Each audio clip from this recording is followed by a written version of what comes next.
So we have to wait. We're going to be live on the Big Ten, so bear with us for a second here.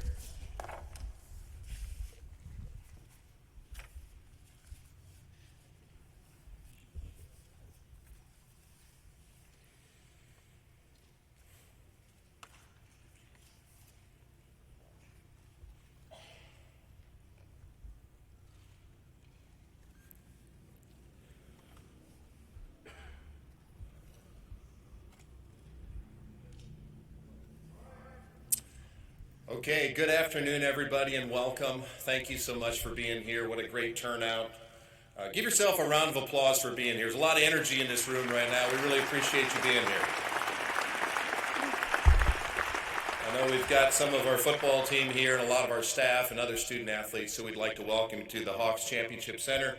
And, of course, we'd like to welcome the Rhule family. Thank you for being here. So we're so appreciative of that. Today's a great day. Today's obviously a great day for our football program. It's great for our athletic department. I think it's great for our university, and it's really great for all of our alumni and the entire state of Nebraska. We have the privilege today of introducing the 31st coach in the history of Nebraska football, one of the best out there, in Mr. Matt Rhule.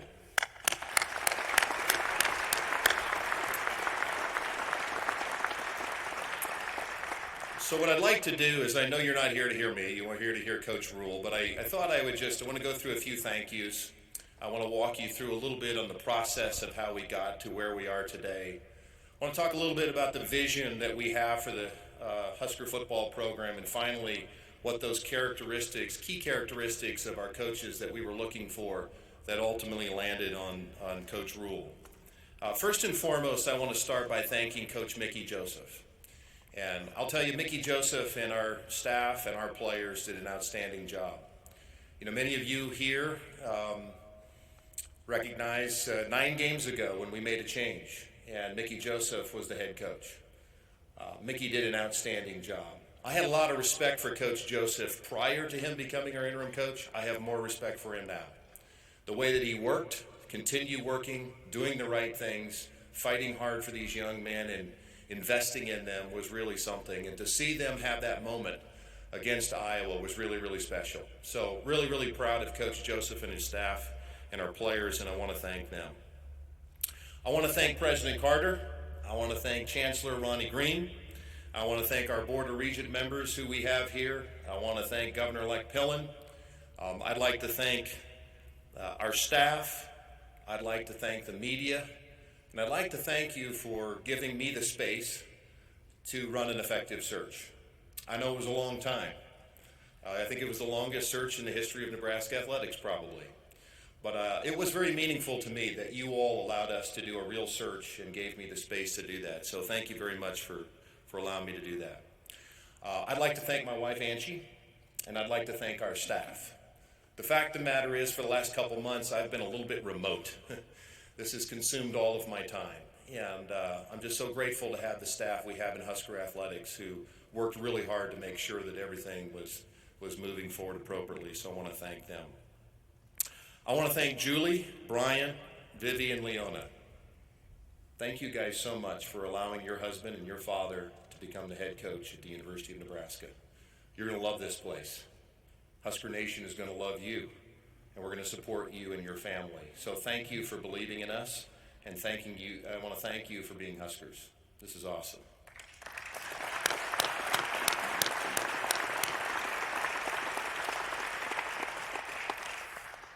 So I just want to tell you a little bit about the process.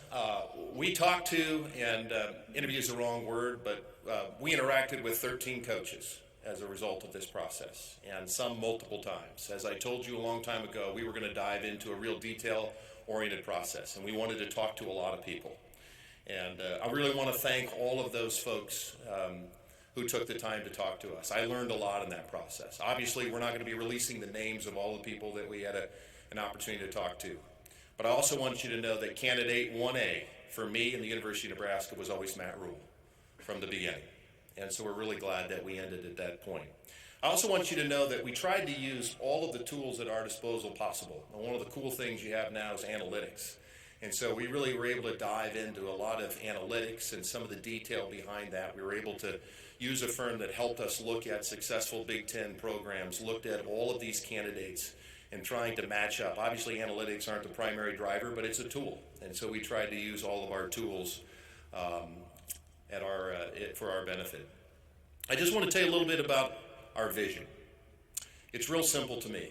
The University of Nebraska always has been and always will be the premier development program in the country. That's our DNA. That's who we are. For those of you who drove up, you saw the Go Big project. You can see the investment of our donors into that. That's the brick and mortar behind the greatest development program in college football. That was going to be really important to me as we look for our next head coach. Secondly, a focus on toughness. If there's anything this program's been about the last 30, 40 years, is this is a program that's based on toughness. And so I was looking for coaches who understood what toughness looked like, what practice looked like, and ultimately getting back to the vision of being the most physical team on the field on Saturday. That's Nebraska football, that's Husker athletics, and toughness was a key component of what our vision was going to be. Third and finally was a clearly defined identity. It's something that I really believe in. We're going to believe in something, and we're going to dive into it, and we're going to play complementary football. And I believe that's what Coach Matt believes as well. He'll get a chance to tell you about his vision. So some of the quick coaching characteristics that we were looking for, and some of this is redundant. Obviously, we talked about this a little bit before, but an authentic leader. It's really important to me. We need leadership. We need someone that our players are willing to follow, and our coaching staff. And we have that in Matt Rhule. We need a man of integrity. This program's been built on integrity. We do the right thing all the time. And so having a leader of integrity was really important to us as well. A culture builder, a people manager, someone that understands how to build it brick by brick from the bottom was critically important to me. A process-oriented individual. Details matter. As you think about the Big Ten Conference and where we're going, and how USC and UCLA and perhaps others someday come into our league, and the level of coaching that's going to happen in the Big Ten, attention to details and process are going to be really, really important to our future. Being a grinder, as I've talked before, is really important. You got to work at this job. You got to be passionate about winning. And finally, a strategic thinker. And as we said about our process and talking to those coaches, there was one coach that consistently stood out from everybody else. One coach who went to multiple places at multiple levels and had the strategic vision to create the structure around what it took to win at that place. Let's be honest. We're at a critical juncture in our history as a football program. And having somebody that has a track record of understanding how to build a program at multiple levels and in multiple locales with multiple strengths and weaknesses was really, really important to me. Matt, I just want to thank you. I want to thank you for believing in me and believing in the University of Nebraska. I want you to know that Husker Nation is behind you. We're going to support you, and we're going to work as hard as we can to help you and our program be successful. And so it is now my distinct privilege and honor to get to introduce the 31st head coach of the University of Nebraska's football program, Mr. Matt Rhule.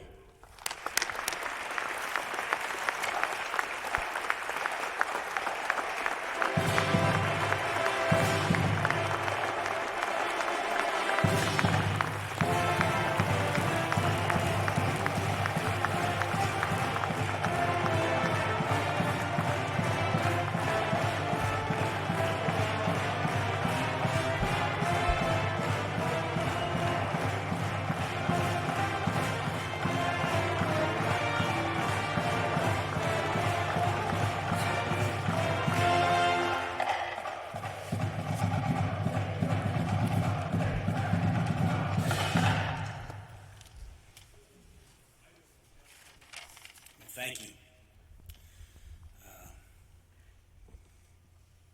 It was 1983. I was 11 years old, die-hard Penn State fan. The year before, Penn State had won the national championship. Now, some people in this room might disagree with that. But for me, they had won the national championship, and my father, my dad's a teacher and minister, and we were living in New York City. Had a chance to go out and see the Kickoff Classic. I had a chance to talk to Coach Osborne. I relayed this story, and I was watching the Penn State, Nittany Lions take on the Nebraska Cornhuskers, and on that day, Nebraska won 44-6. And I can still remember walking back to the subway with tears in my eyes, wondering why Nebraska had to do that to us. Fast forward to 1994, and walked on at Penn State, and found a way to find some ways to get on the team and play. And we had an undefeated season in the Big Ten, beat Oregon 38-6. And Nebraska went out and played the University of Miami and beat them. And once again, there were tears in my eyes as we finished without a national championship, and Nebraska did. And then I think about last Saturday morning, and my wife, Trev talked about grinders. Just so everybody knows who my wife Julie is. My wife Julie woke up yesterday morning at 6 a.m., put 3 dogs, 3 kids in a Sprinter van, drove 12 hours back to Charlotte, got there at 11 o'clock, ironed the kids' clothes till 12:30, was up at 4, and she's here smiling. She's a grinder. She's the best. And the University of Nebraska, that once brought tears to my eyes when I was 11, once brought tears to my eyes when I was in college, it brought tears to my wife's eyes. Because she's been telling me throughout this whole process, since the very first day that I got a phone call about a job and a university and different people have been coming at us, she has said, this place, these people, this is the right fit for us. This is the right fit for our family. So on behalf of my family, the most important thing in the world to me, my wife Julie, my son Brian, my daughters Vivian and Leona, thanks for paying attention to me, guys. I want to thank Husker Nation. I want to thank the University of Nebraska.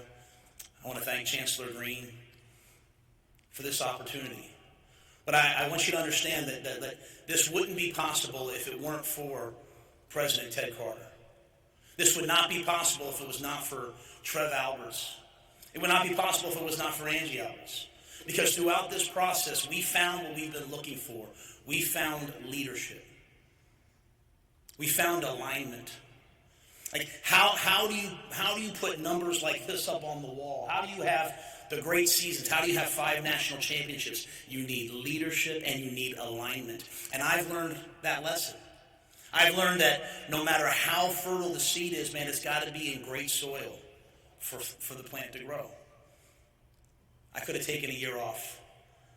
Some people might think that, my wife was tired of me after 6 weeks. And while that might be a little bit true, that's not why I'm here today.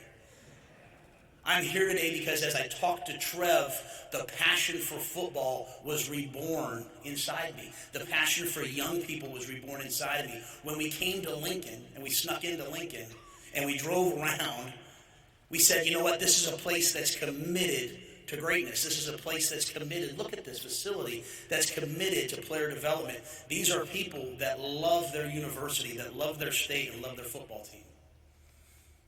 So as people ask me why, I'm here because this is the right fit.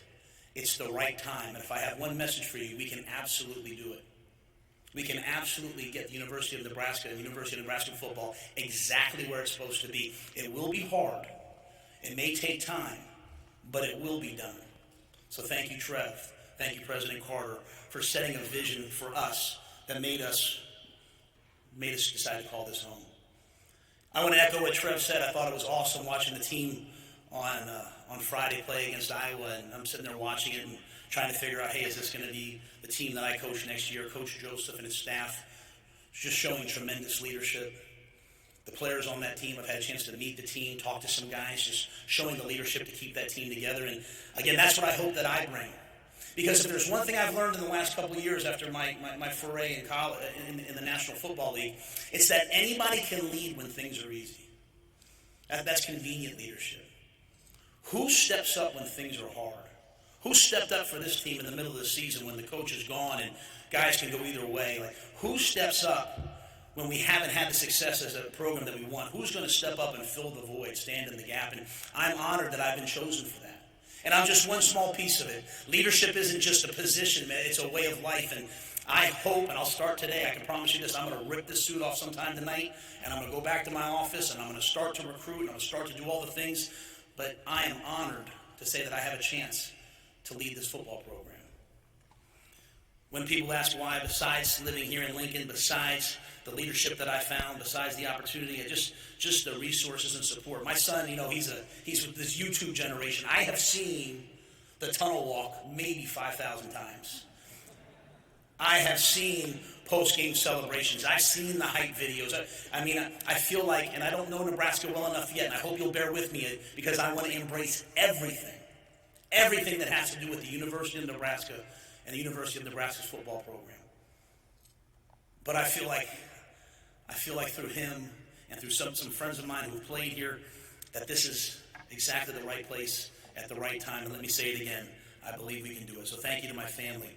When you ask me what our vision is, and obviously we want to have Heisman Trophy winners, we want to win major awards, we want to win conference championships, we want to win national championships. But guys, I'm a day-by-day guy. I'm a process guy. I'm a what's next person.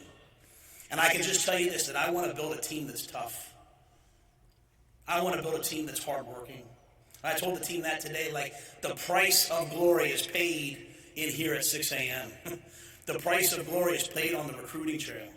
Like, we are going to work harder, I can't say that anybody else, but harder than we've ever asked ourselves to work, because this is going to be hard. You can't win 3 games and then win 4 games and then just come to work excited about just, hey, what's going to happen next? So we have to have a plan, and that plan involves working harder than the next man. We're going to build a team that's tough. We're going to build a team that's hardworking. We're going to compete at everything that we do. There's not a game that I expect to ever walk into where we don't expect to win. We want to honor the people who take their hard-earned money. Like, it is not a burden, but a responsibility on me as the coach to know that there will be people from all across the state who take the money that they make with their hands and with their work and with just their daily toil, and they spend it to come watch our team play. And you know what? You can't win every game every year. It just doesn't happen. But you can certainly be a team that people are proud to watch.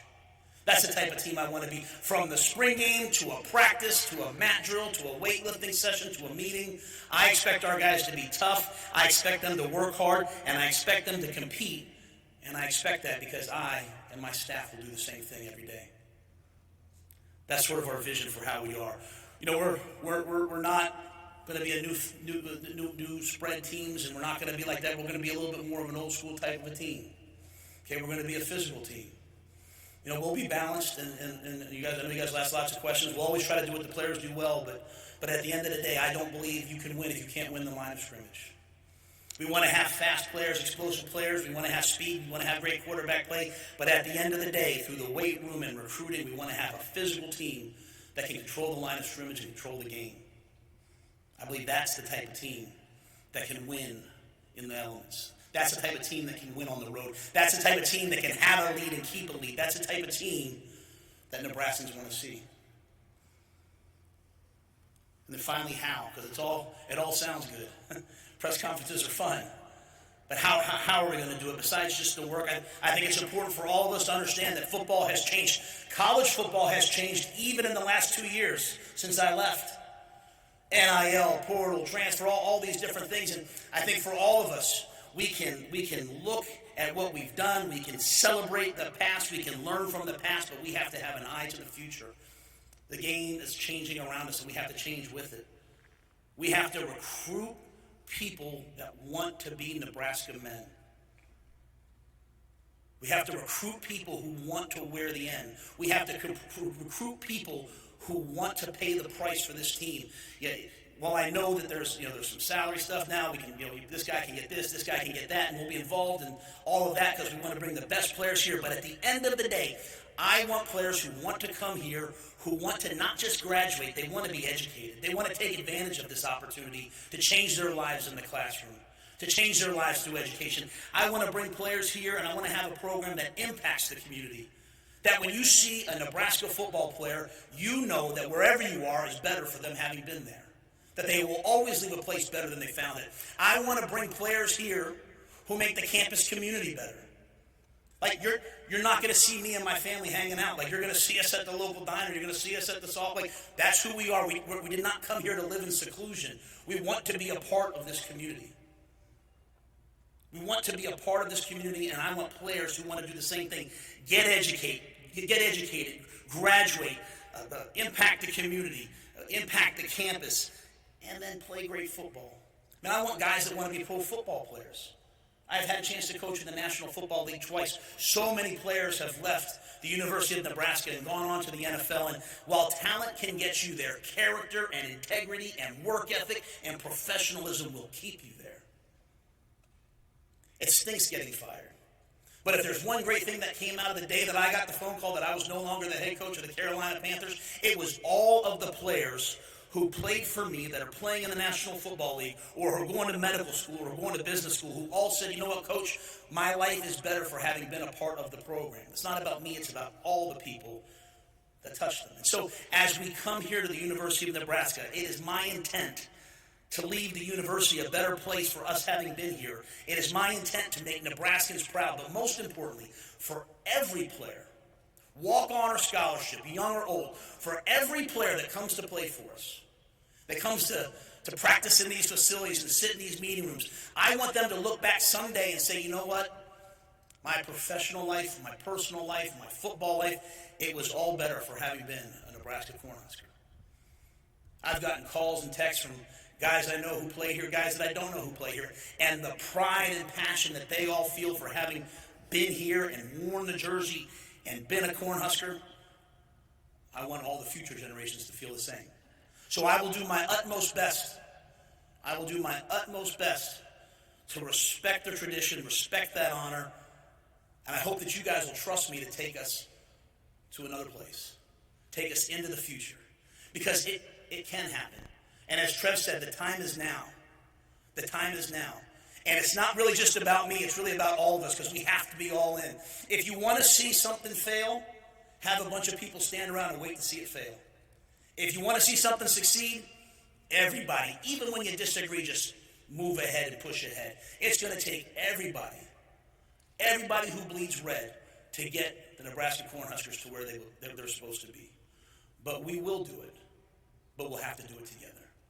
It's my honor. It's my family's honor. I want to make sure I thank them again. I want to thank my mother and father who couldn't be here but who were so critical in my life. I want to thank all the players of the Carolina Panthers. I want to thank all the players that played for me at the Baylor Bears. I want to thank all the players who played for me at the Temple Owls. I would not be here in this moment, in this iconic program, if it wasn't for them. And I also want to thank, well, the pictures in the back, whoever picked that picture of me with the Nebraska red, that's got to be at least 10 or 12 years ago. And I don't look that good anymore. So I want to thank that person. I'll just finish with this. As we went through this process, and there were bumps and hurdles, and Trev had to overcome some things, contractually, and there were a lot of forces at work. Anytime things got difficult, my wife would look at me and she'd say, Admiral. She'd look at me and she'd say, Trev, trust the people. I trust them. I'm just so grateful that they trust me. Thank you so much.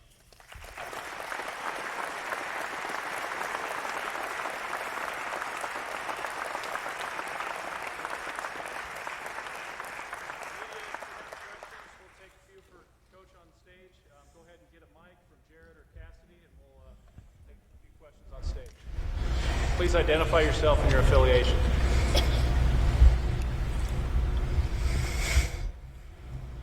Steve Sipple, Husker Online. Welcome to Lincoln, Coach. You talked about the line of scrimmage, and I'm wondering a couple things. Did the line of scrimmage come up in the interview process, and why are you confident that you can fix that part, enhance that part? Yeah, I think when I talked to Trev, we talked a lot about just, hey, what's your philosophy, right? So if you found a player that played for me at any of the three places, they'll probably say 5 or 6 things. Don't beat ourselves, win the line of scrimmage, which means run the ball and stop the run, protect and affect the passer. So there's core tenets that I believe in. How you get there. At Temple, we were a fullback in the I formation, and occasionally spread out. When I was at Baylor, I had 4 NFL wide receivers. We were spread out, but at the end of the day, the offensive linemen and the defensive linemen in high school football, college football, and in the NFL, they determine it. So in terms of getting there, I'm walking in a little bit blind in terms of, I've seen the games on TV, I've had a chance to watch. This process has gone on so long, so I've had a chance. But, I'll have to get into spring. I'll have to see where we are to know that. But for me, it's just a vision. A vision doesn't mean that's the picture that's here.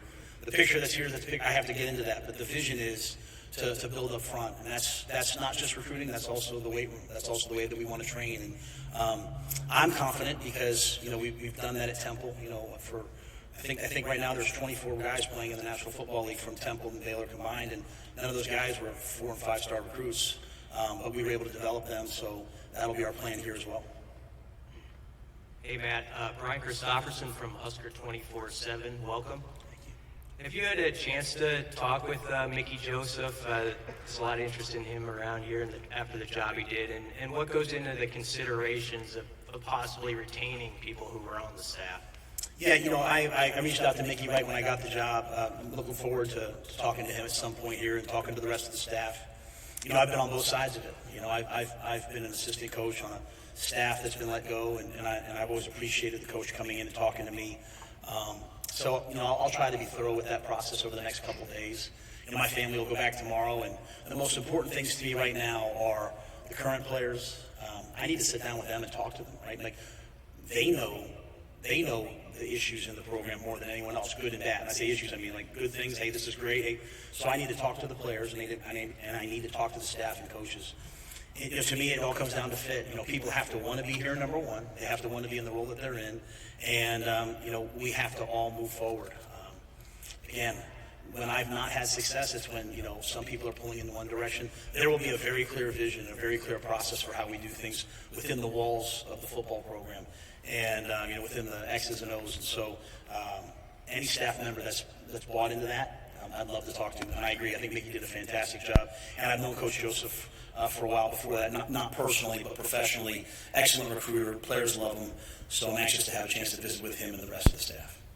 Hey, Coach, Sean Callahan with Husker Online. I'm just curious, how important is this first week, obviously, to get the roster stuff figured out, but to learn the NIL, the transfer portal days, December 5th, you go on the road on Friday to start seeing recruits. These first 4 days in Lincoln, how big are they, just to kind of figure out where this is all going for you? Yeah, I literally, I got home that first day after no longer being the coach in Carolina and had a school call me. And so I've been working on this for a while, Again, there was a lot of thought in our family that we would take the year and take the year off and, just spend some time together. And I think that's really important. I think it's important for recruits to hear. I told every recruit I've talked to, like, man, I'm not making more money to work today than I would have been if I was playing golf back in Charlotte. Like, I could be on the golf course making the same money today. So this wasn't a financial decision. This was, oh my goodness, I think I can fit there. And I think the people are right. So I say that to say that I had all that time to really dive into this, study some things NIL-wise, study some things, obviously the transfer portal. And so I think this week's important. I mean, we've gotten going right away. We have a certain profile that we like to recruit to. We like big, fast guys, even if they're a little bit developmental. So we want to get as much speed as we can get anytime we can get it. So we've already gotten started with that. We just need to sit down with the guys that are here and see who else they were recruiting besides the guys that are committed. So this week's important. I don't know if I'll sleep very much, but you know what? Next week will be important, and the week after. And here's what I know: the future of Nebraska football is not hanging on one decision. It's hanging on the accumulation of day after day after day, great recruiting, great development, great coaching, great teaching. So we'll just try to make sure we do that. Just say what's next every day. Hey, Matt. Eric Olson with the Associated Press. Had you not come to Nebraska, did you have any other opportunities to coach elsewhere? And do you have some of your staff set already? You going to bring some guys with you? So I'll say this humbly and only for recruiting, because normally I wouldn't say this, but I was offered other jobs, yes. And I just decided that this was the right one for me. So I had the chance to maybe sit a year. I had a chance to, I had some opportunities to do some TV and some broadcasting. I was offered, some other college opportunities. But I only say that to say how special this is. That we didn't say, hey, we better go take this job. We felt like this was a really special place with really special people, great alignment, great resources, and then a fan base unlike any other. I can't wait to bring recruits to games and let them see what a game at Memorial Field looks like, Memorial Stadium looks like. Sam McEwen from the Omaha World Herald. Welcome to Nebraska, Coach. You're coaching in a league, a specific league, the Big Ten. It has a context. What do you know about that league, having grown up watching it? What kinds of players and coaches do you need to bring here to win in this league?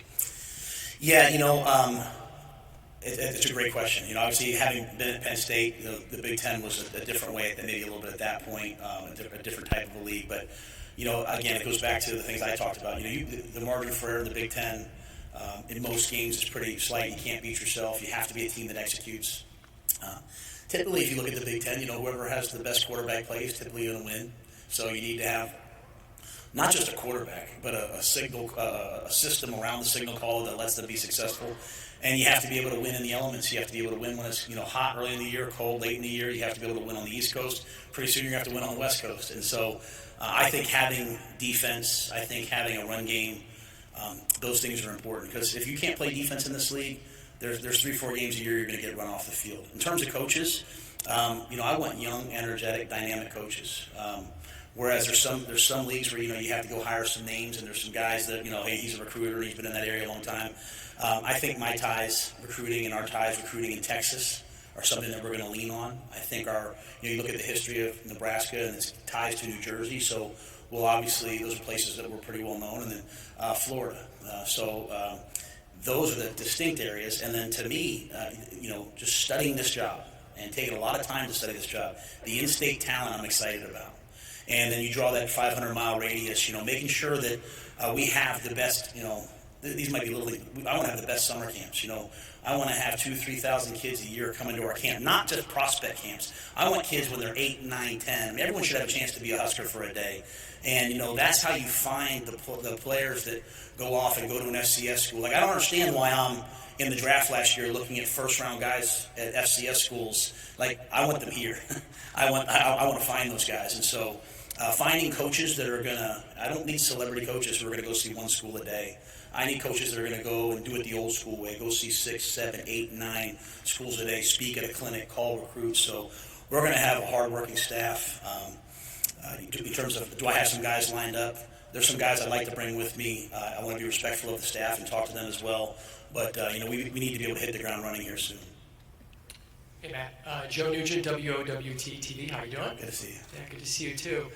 Curious about the 2 rebuilds that you led at Temple and Baylor. Why do you think you were successful there? Or why do you think you'll be successful here doing the same thing? And what do you think is a fair timeline for being successful?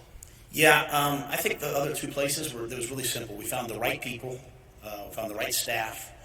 Then we found players that we could develop, players that loved football that wanted to get developed. We took, Hassan Reddick, who was a walk-on, who had no scholarship offers, and I think he's one of the top sack guys in the NFL right now. So we practiced really competitively. We trained at a high level. We pushed the guys. We loved them. Nowadays, a lot of coaches I saw on the other side, a lot of coaches are afraid to coach their guys hard because they're afraid they'll transfer.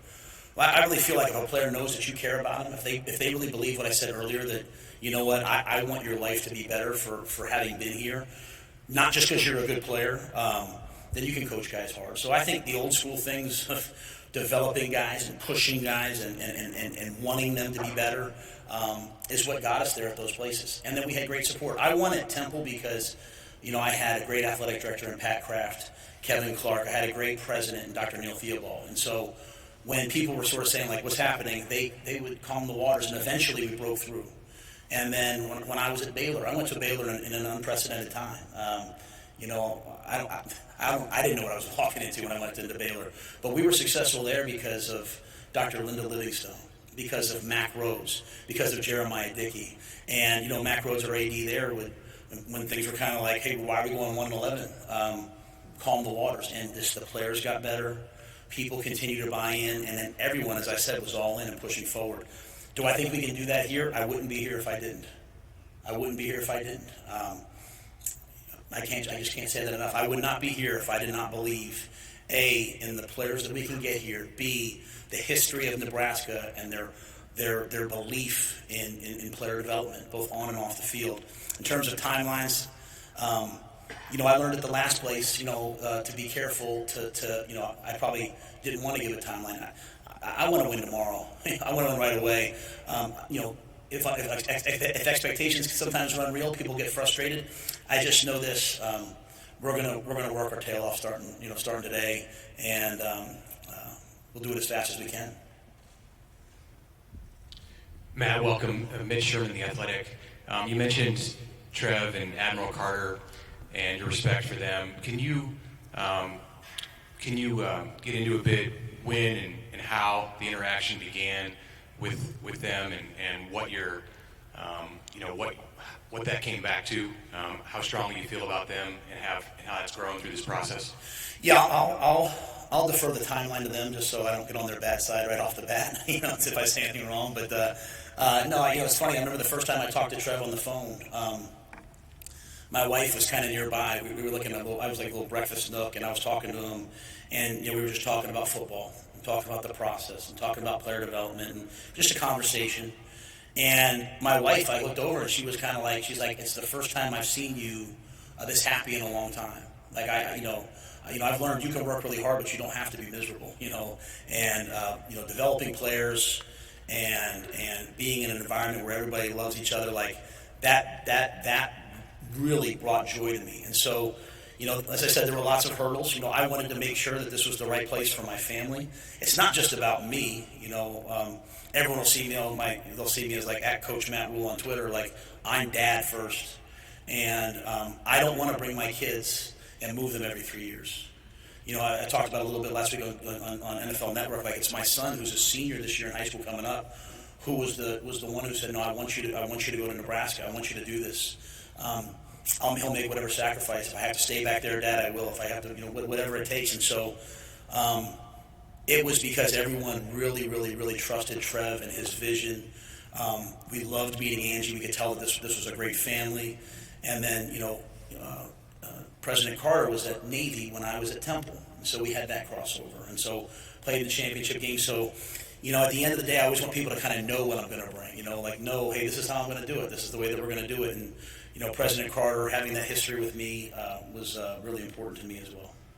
Coach Jake Bartecki, News Channel Nebraska. Welcome to Nebraska. Welcome to Lincoln. Recently, you've gone from college, then a few years in the NFL, now back to college. After leading a team at the highest level, do you feel like you are better prepared to be a college coach now? Do you feel like it made you a better coach? 1,000%, I should say.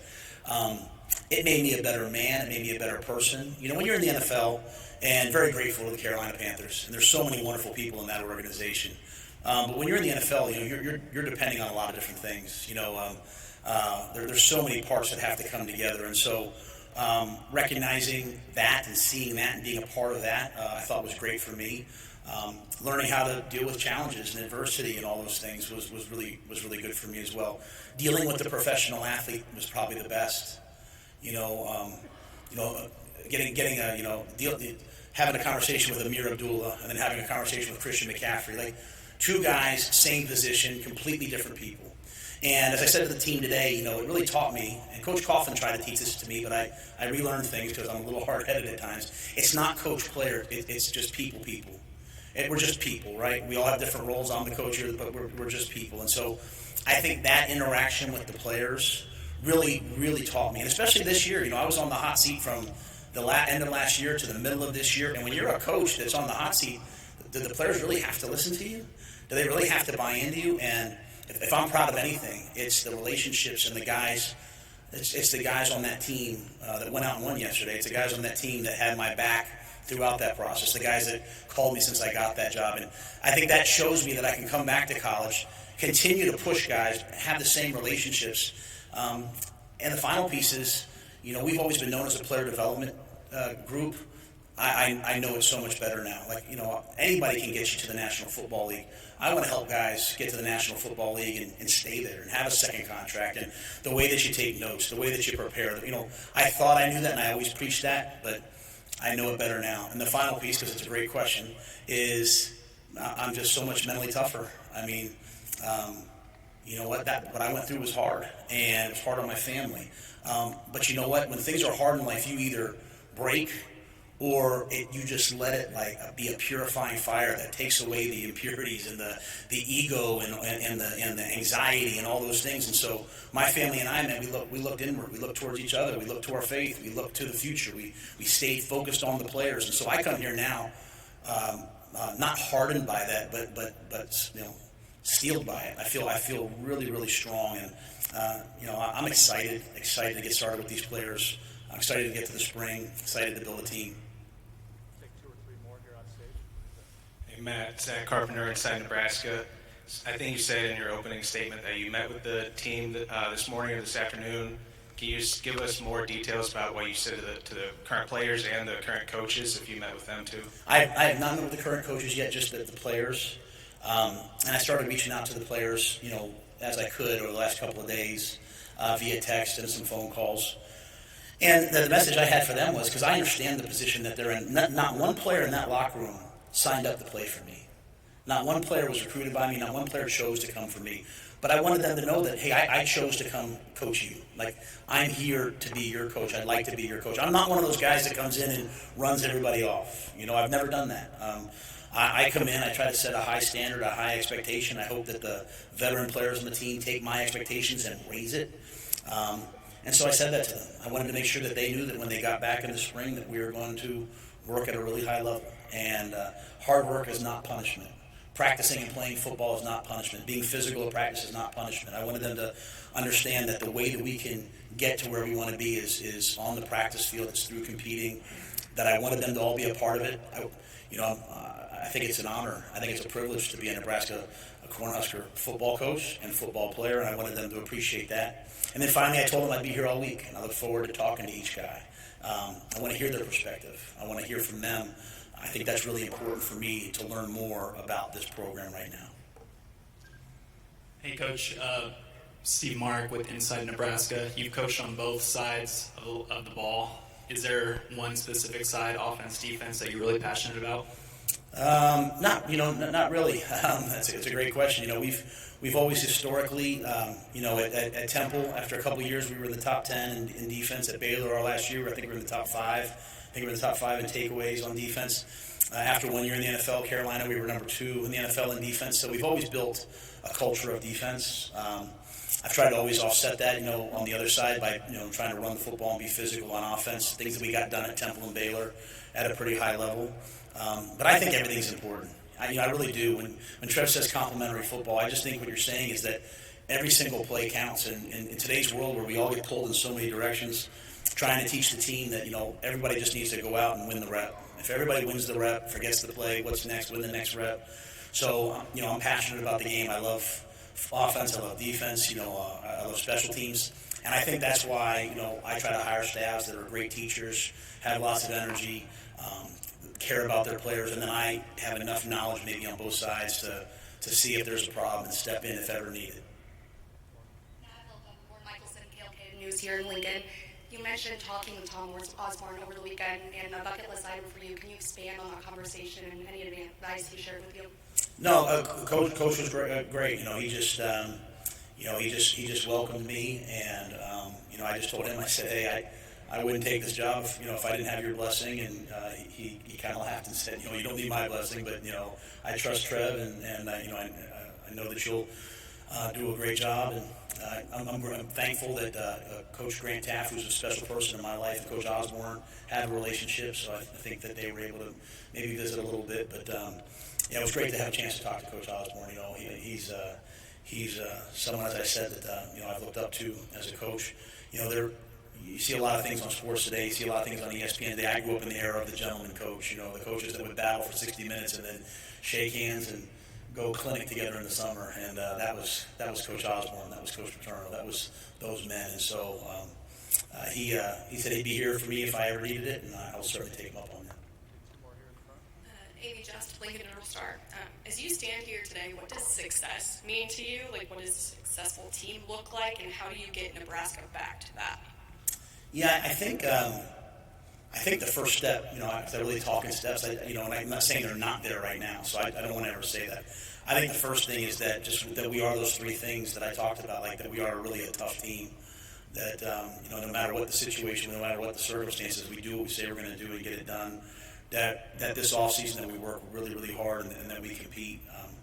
You can sometimes in football get so caught up in the results that you forget the process. And so I think if you're those three teams, then if you lose by 2 or you lose by 20, it's the same thing. You lost. And sometimes we fool ourselves into like, oh, it was a close loss here, it was a close loss there. This game, you go out each week with a mission, you either win or you lose.